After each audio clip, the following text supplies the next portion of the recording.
Welcome everyone to another week of BlastCast. Once again with me is my bastion of common sense, Lightning Dragon. Of course, I am Jarrus, and this week we're going to be going over some of the news of Star Citizen. Is that I.M. Jarrus, as in you love IM mode so much, or that you are Jarrus? I are Jarrus. I are Jarrus. There we go. No, no I am for me, please. No, so of course, we did that. I did that video, and it was kind of a controversial one. But I felt it's something that I wanted to address, and one of the things that I feel that you will probably see as well if we were to change the ships on the test to say the Hornet or whatnot. Yeah, like I found a Hornet Ghost, for example. Well, exactly. Like I put footage here of Lightning flying that, but the Hornet is better at shooting in all directions with IM. Where I found the Saber was bad going left and right because it's the way it's built. So like you'll also find that different ships will also be more responsive to IM as well, causing differences and gaps and things like that. So interesting stuff. As I said, you guys go out there and try it yourself. There's a lot. The best thing you can do is get your own hands on it, come up with your own conclusions. So yeah, Lightning, you went out there to draw your own conclusions. You played with Mouse IM. And how did you feel about it? I actually played with both fixed IM and gimbaled IM. And the fixed run I did, which I didn't send you because it was mostly just like warming up and getting my keyboard commands right. I found that the fixed IM actually wasn't that bad.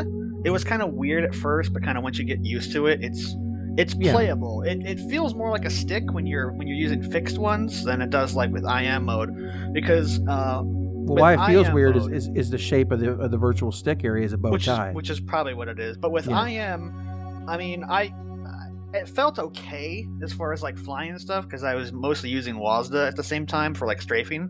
Mm-hmm. But it really just felt like chasey, shooty as far as the cursor. I mean, I wasn't looking at my surroundings. I was 100% focused on aiming at that little and that's how I felt too. Is that when I was with all the like when I flew fixed with stick, I felt connected to the ship. I felt like I was very much in command and control of what I was doing in there. But when I was either doing stick IM or doing mouse IM, what it felt like is the only thing I was concentrating on is where that pointer was going, and it really felt like I was disconnected from the ship. It didn't feel like I was flying anything anymore, really. You were playing Duck Hunt. Yeah. Duck Hunt. It was very much like it was Duck Hunt or any of those kind of games you played at the arcades. It was or whatever. Like I remember the old Terminator 2 Judgment Day you had on consoles and also in the arcades. You like in the consoles you had to move the cursor around and shoot all the Terminators.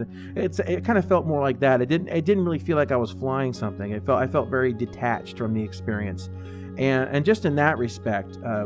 I didn't like it, and not just because of the fact I'm not a fan of the inherent problems that I'm seeing with the balance issues with IM, but just the fact that it's just a disconnect. Having played flight games for so many years, it's the first time I can think of really even having played arcade games such as the game we do not speak of that starts with W.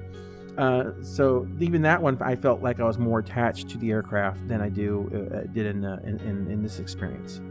Yeah, because that's the inherent nature of aerodynamic flight, when you're flying in air, not in space, just because the way the plane handles is different and it feels more realistic. Well, it wasn't just that. But I mean, even then, using a very similar system to IM, which they do have, which is a very similar system to some regards, I still felt I could still pay attention to and was very focused on positioning of the aircraft in that game. I didn't feel that way in Star Citizen. It was a disconnect that I just wasn't comfortable with. But on to the rest of the stuff we have. Well, as you know, we watch it so you don't have to. And let me go ahead and summarize the happy hour for you in the most concise way that I can. It's an hour 15 or so of your life that you won't get back. Okay, it takes 40 to 60 days to make an outfit or clothing. And it takes a few days, if clothing is established, to change the textures and make something new out of the established clothing model. You're welcome. Okay, so I'm sorry, but the happy hour is not making me very happy. It's one of those things. There's been only like one that was even worth it so far. Yeah, but it's like it's like you watch it for an hour 15, and you get like, and they go over the same ground over and over again. And don't get me wrong, it's one of the reasons I don't watch live streaming, other people playing games very often, because sometimes I find it kind of tedious. And it's one of the reasons that I haven't started my live streaming yet, though I do intend to. But when I do it, I want to do it as a format that's going to be entertaining to people, and I don't want to just do what everyone else is doing. So I got to come up with something. We also need something that's actually worth live streaming, and I also need a better upload. So that's been a big part of the problem. So anyway, then Around the Verse had a lot more to offer this week. Well, it didn't have that much to offer, but it had a lot more to offer than the happy hour, which isn't saying much. Which doesn't say much. One of the things they had here. Okay, well, actually, before we jump in that, way back to the production schedule. Some people are interested in that. It looks like the 2.6.1 is still coming out around February 16th, according to the current one, and that's really the primary update. So we're not expecting to see anything until then. So half a month away, guys. So just hang in there. But as far as Around the Verse, the thing that was interesting to me right off the bat, which was pretty quick into it, unfortunately, I wish they would have showed more of it, was the housing. And for a lot of people who play MMOs and things like that, housing is important. But to be honest with you, most modern MMOs housing, this instance thing where you go in and you decorate your house or has preset nodes, has been very, very boring to me. Nothing near as advanced as what I used to play with Star Wars Galaxies, where you could do anything with your house as long as you had something with a shape or whatever. I saw people make pool tables. They would do all sorts of wacky things in that game. And they would just by taking different parts and piecing them together and making whatever they wanted in their house, anywhere they wanted it. They could do the same thing inside their ships. It was amazing. It was a beautiful system. It was fun. Everything was personalized. And obviously there's pros and cons to a instance versus persistent. Yeah. As far as like having a homestead, which is probably more what the Galaxies was like. With Star Citizen, we're going to have huge, massive planets. We're going to have galaxies. Maybe not galaxies, solar systems. We're going to have many different solar systems, and then in those solar systems are going to be different planets. So if you said, well, in Bakalakadaka solar system, it's still within UE space, but there's not a lot of traffic there. And if I'm doing exploration, I find a system.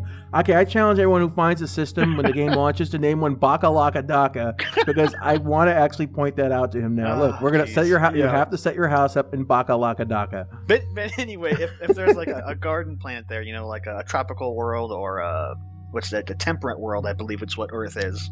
It would be great for farming there, so you can go to that planet and you can set up, a big farming base, and you can build up however you want. Obviously, there's going to be some kind of modular building. What it looks like. But if you were going to say own an apartment in a major city, it would be a little bit silly to try and like build all of the internal space of that apartment complex, because not only are you going to have to load that on some level, but it's kind of redundant. So having instance in that case, you just walk to the front door and you buzz the elevator and you say, okay, I want to go to floor blah blah blah. Like Grand Theft Auto 5 or something like that. You just buzz in. Yeah, and you just basically buzz in. Therefore, it saves on developer time because they don't have to individually model every single floor. And I mean, what if you were on the 100th floor and there was no elevator service? You want to run up 100 flights of stairs to get to your apartment? I don't know. There might be something around around floor 50 that you can actually pick up, like that for later on. Oh, sorry, that's Final Fantasy 7. So no. The thing is oh, that. God, yeah. I hated that so much. I remember that. I hated that so much. Anyway, so but right now in our hangars we have a node system basically where basically you place things down according to certain sizes that fit certain locations. So I see that since they already have that system established, I could see them doing that with both apartments if they have that, and with the homesteads as well. Though eventually I would hope for something more dynamic, and I think it's a real possibility because we are looking at when they showed initially the grabby hands, they showed like picking up a lamp or something and setting it on a shelf. Now, if it remembers exactly where you put it, and I think they can get rid of the nodes maybe, and then we can have furniture moving parties where we'll all get together and basically set things in everyone's house in very obnoxious ways. Especially if you were a furniture delivery truck. I have a simple delivery for that. I take my freelancer, I fly it, I go over their house, I point it straight up, and I let them open the back door. There you go, delivered. I would call it quick time movers. Not to be confused with actual quick times. Exactly. So yeah, I mean, I think housing is great. I like things where in games where you can personalize something, even if it's just a single thing that's yours and yours alone. And with the amount of planets and things out there, we're not going to be on top of each other as far as real estate goes. And when we do games like Arcade or things like that, or even to a degree Star Wars Galaxies, that planets weren't as big. You'd have community stuff sprout up, but you can literally just, with all the real estate, I could see every player in this game having a house with miles between every other player with no problem. Everyone owns a mansion eventually because of all the space. Yeah, why not? So I mean, that's that kind of thing. Is that I'm really looking forward to that, and that's going to be something I'm spending a lot of time on. I said, for me, when I look at Star Citizen, combat is important. I think that a lot of people are going to be spending their time doing a lot of non-combat things. I think combat is going to be, for a lot of people, the minority of their gameplay. Not to mention the travel time between things. Even if you are in a quote-unquote combat ship, you need to travel to the combat zone. True. And you're not going to be like just undock from the station and a bunch of pirates come attack you and be like, all right, we're going to fight around the station. Well, that's what Arena Commander's for, right? So if you want to get in the quick action. Yeah, if you just want to go into just fight, you play Arena Commander, which is part of the game in the game. And there's going to have maybe there'll be sponsorships. Like if you play a lot of Arena Commander, you'll have this company wants to sponsor you, and if you win these many games, you get income. So if you just want to do dogfighting, that's going to be in the game. I mean, that's what the Arena Commander was made for. It was made to test things, but the people liked it so much, or I don't know, people. Yeah, but even in the persistent universe, if you want to fight, I mean, I think you got ship maintenance, you got to maybe buy equipment, you should be traveling for shopping. You've got NPC costs. Yeah, and if you have NPCs, repair. I mean, all this stuff. You're going to be spending more time, even if you're combat dedicated, doing non-combat things, getting ready for the next mission. I mean, look at the way we, in the military, right? A plane goes out on a mission, a sortie comes back, and then they go ahead and just work on that plane. They check everything, they make sure everything's okay, and so that's the kind of thing that it's in a game that's trying to simulate an environment with wear and tear and things like that. I don't remember what it is, but with commercial airplanes, it's like every hour of flight is like a day of maintenance or something. It's huge. The thing is, that's why they have so many planes. It's like, oh, well, I ordered 100 planes. Well, how many of them are going to be flying nonstop? Well, maybe about 20, maybe 50, because the rest of them are being serviced, upgraded, repaired, whatever. You want to have a maintained fleet. And that kind of leads into what we're talking about next in here, is that they had talked about with the AI, they wanted to have, as far as your crew goes, they want to have the ability for AI to replace that crew. To a degree, I mean, when you look at something like, when you have higher NPCs to say run turrets or run other positions, that is, the game's quote unquote AI doing it. What we're talking about is having a computer sitting in its place. You just imagine you set a Dalek like right in your chair next to you. I want a box with wires coming out of it that plug into the consoles and stuff. I want a Dalek on my gunnery station. I want to sit there with exterminate. Yeah. Anyway, so the point is that replacing live crew, and there's advantages and disadvantages. Of course, the advantages is you don't have to feed them, you don't have to pay them. The downside is that if you're dealing with like if someone invades your ship, or if something needs to physically be done, your AI isn't going to be able to get up and walk around very well. Which is something that I mentioned that we should have the option for. But maybe make it a price difference. There's a higher upfront cost to buying a little AI box as opposed to an NPC, but the NPC has like a salary and things. And it's weird because I had mentioned that before, and it's like, I hope they do this. And then we heard like nothing about it. I mean, this was like last year we were talking about this. Yeah, it was easy last year. And now they're like, oh, we're going to, have it so you can have AI. It's like, come on. Hey, as long as better late than never, right? Yeah, I mean, the game's still in development. I think turrets should be completely replaceable too. Man turrets. I like, for example, on my Gladiator, I want to be able to replace my man turret in the back with a fully automated AI turret. Get rid of that bubble. I want to see like this. To be honest, with the quote, the fact that turrets have to be manned, I do that in air quotes. Especially when you scale up. For example, my Retaliator, right? I can't fly that in any kind of combat situation unless I have like 5 NPCs or 5 other players to man the guns, because it's completely for a ship that size, it has an insanely high requirement. I mean, because look at my Starfarer, right? I mean, you have the pilot, and then you have basically 3 turret positions, so it takes and they're bigger guns, so I have more firepower with my Starfarer effective with less people than you do in your dedicated bomber, which I think is kind of funny. But the benefit though is if I launched one torpedo, it'd probably completely obliterate the Starfarer. But especially, yeah, I can see that. but I mean, I had to do that without any guns. Yeah, exactly. Or yeah. I have 2 out of 5 guns. If you have the same 3-man crew versus each other, I mean that's a lot of firepower restricted. Yeah. So I mean, the idea of having AI there, I think that's great. I'm all for that.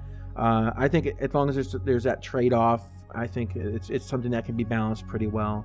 Now, I did watch a video put out by Minion Soldier, and if y'all haven't seen his channel, I recommend giving him a look. He was talking about the one thing he thinks that AI won't be very good at is actually flying the ship, and for point to point, I think it'd be fine. And as he was saying, when it comes to combat, doubtful. And because he was talking about, he said there was a human element that the creativity of combat. The arena commander is right now. How easy it is to blow up the ships. I mean, the AI just sits there and goes, ships, what? It'll park. So yeah, if the AI isn't good enough, there's absolutely no way that I would hire an AI or even an NPC to fly the ship. I mean, here, I'll give you an example. I have a Polaris. The more I think, even in a Starfarer, there's a captain's chair, right, in both of those ships. I'm going to be sitting in the pilot seat.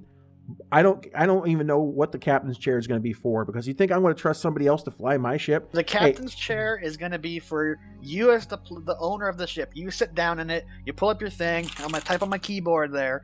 you pull up whatever your screen is. Might as well be a toilet as far as I'm concerned. well, no. Captain's head. You sit down in it and you say, okay, pilot seat is going to have this, and this control. And then you type it in or whatever, and you slave, like most of, like 90% of the ship control to that. And then the co-pilot will have, like shields or gunnery. And then what you do is you get out of the captain's chair and you go sit in the pilot seat, and then you have your people get on and jump in the turrets and stuff. Because there's almost no reason for it. Unless maybe you were like with like a really good team, like friends or people, and you were like, let's say you were exploring, right? So you have more like you're just in the map screen basically as the captain. So what you're doing is you're looking at like scanning and stuff, and you're basically just telling your friends like, okay, we want to fly over this direction while you're looking at like a map of the a 2D map. Let's emphasize that 2D map of whatever sector you're in, and then maybe you can click a button to make it 3D if you want that option. Here's the thing, though, is that, and just saying personally speaking, even if I had all players on my ships, I'd be like, look, if you wreck my ship, I'm going to hate you for a long time. We're not going to be friends anymore.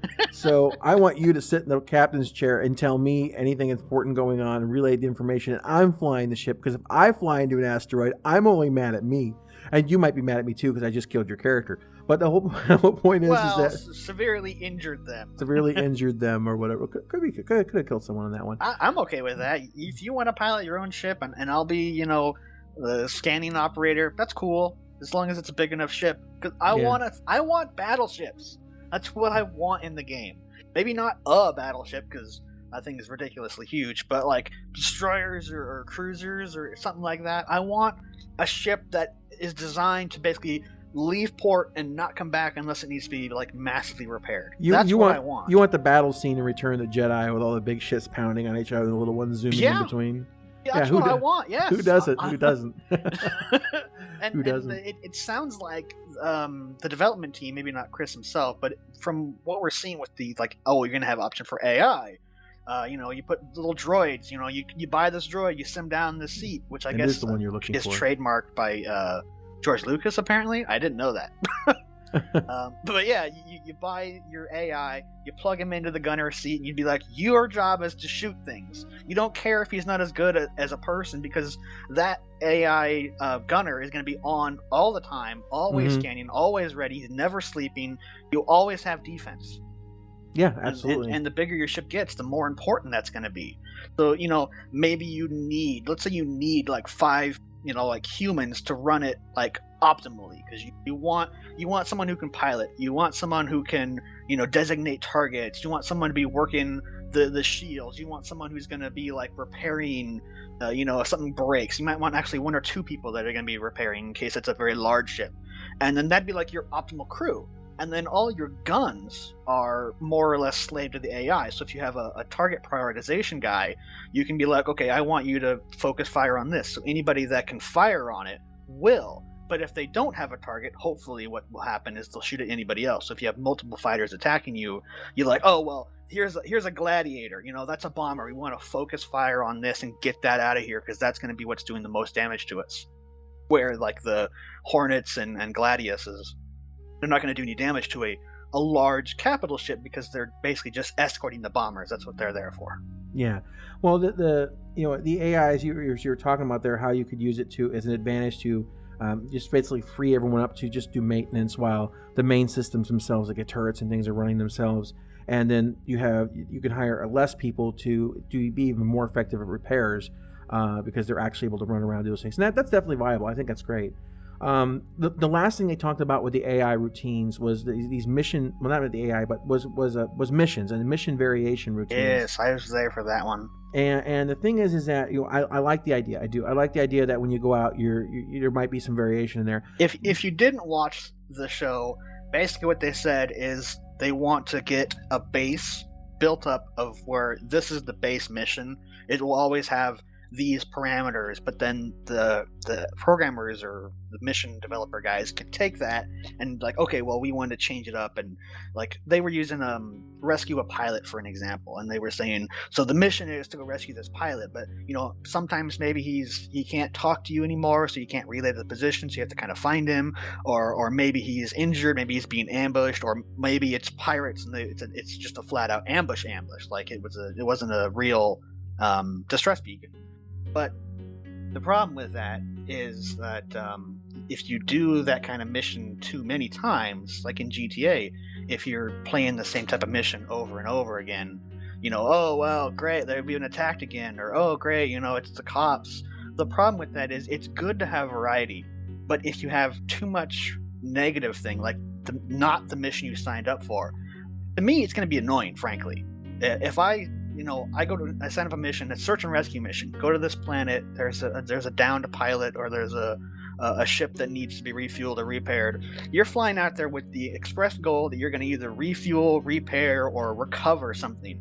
And if 9 out of 10 times you fly down there and that's not what it is, are you going to keep taking that mission? No. Or and you can really, as nice as variation is, it needs to be.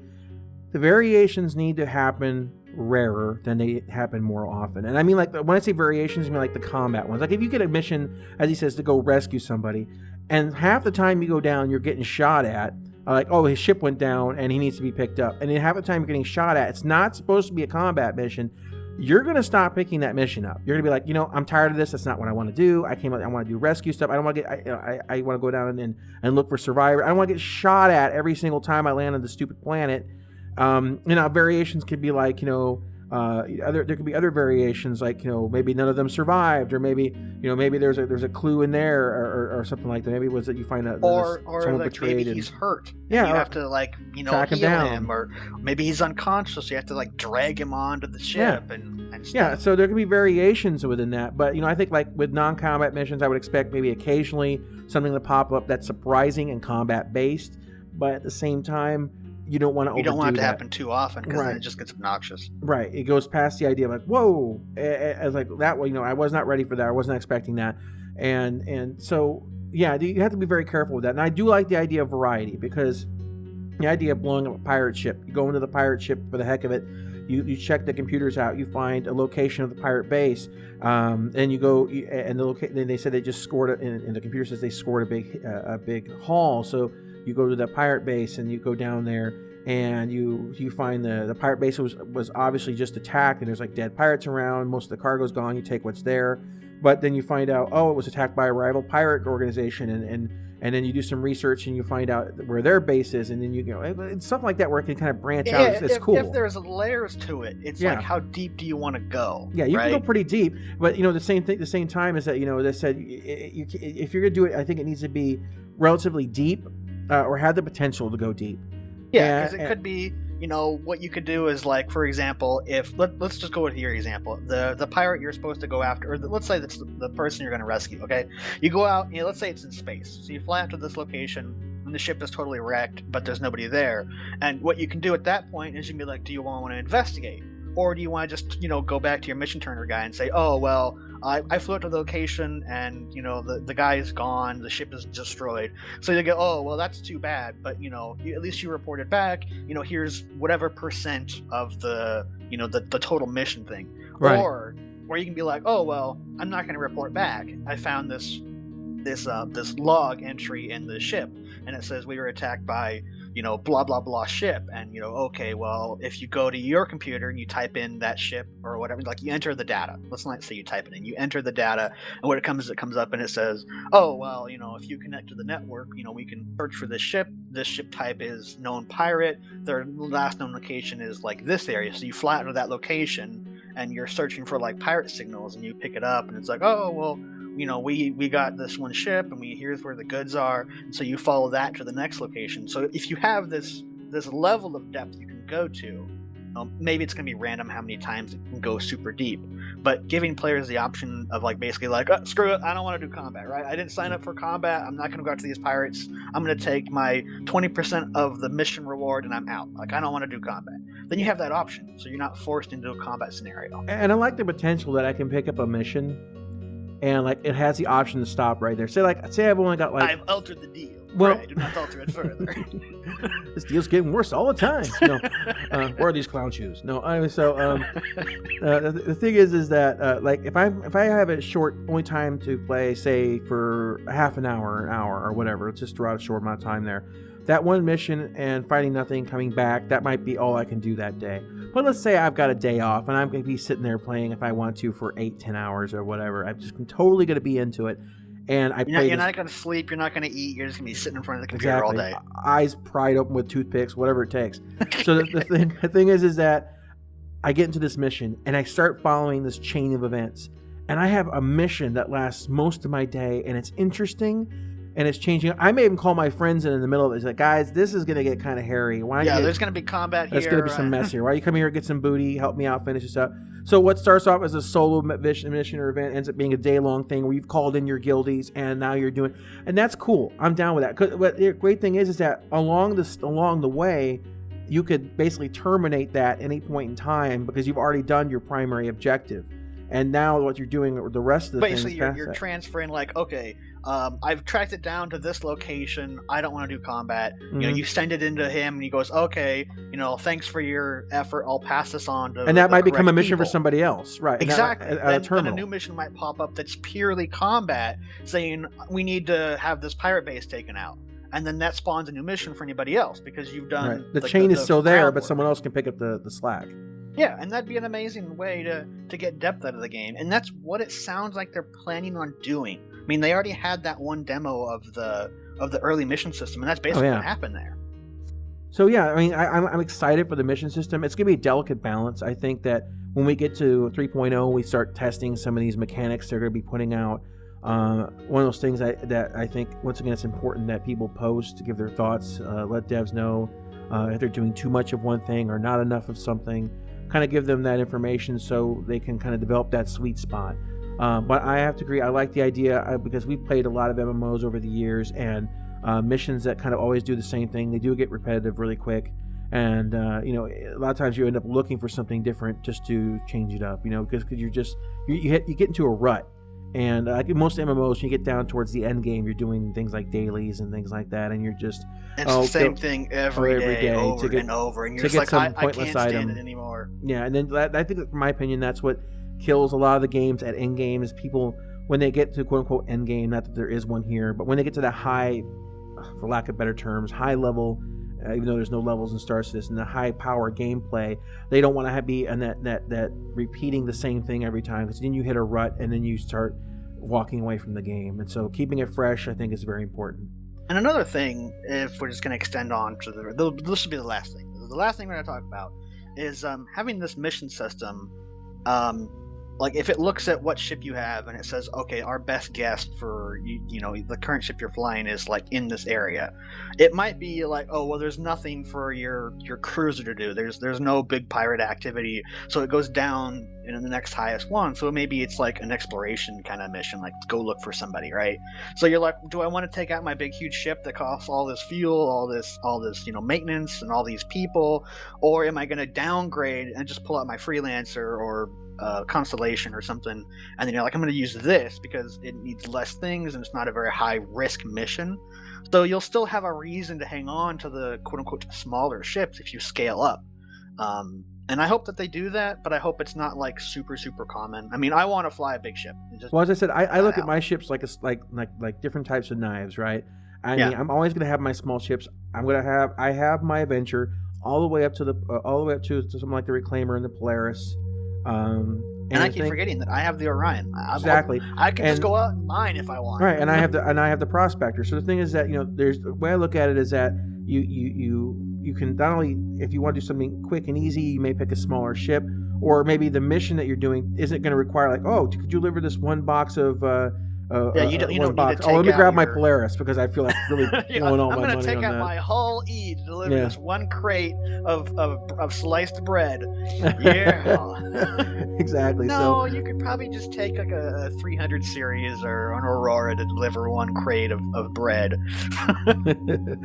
All right. So yeah, basically that's why I think keeping your old ships. I think some people are they're not going to do that, but I think for me, I would definitely keep your ships as you're moving up, especially if it's if you got into the game early and you have much. LTI, it's not costing you anything to leave that ship. No. All right, guys. Well, that's this week's BlastCast, and as always, leave comments down below. And what are your thoughts on the idea of AI, housing, and of course the missions, the variations therein? And we will catch you next time. Bye bye.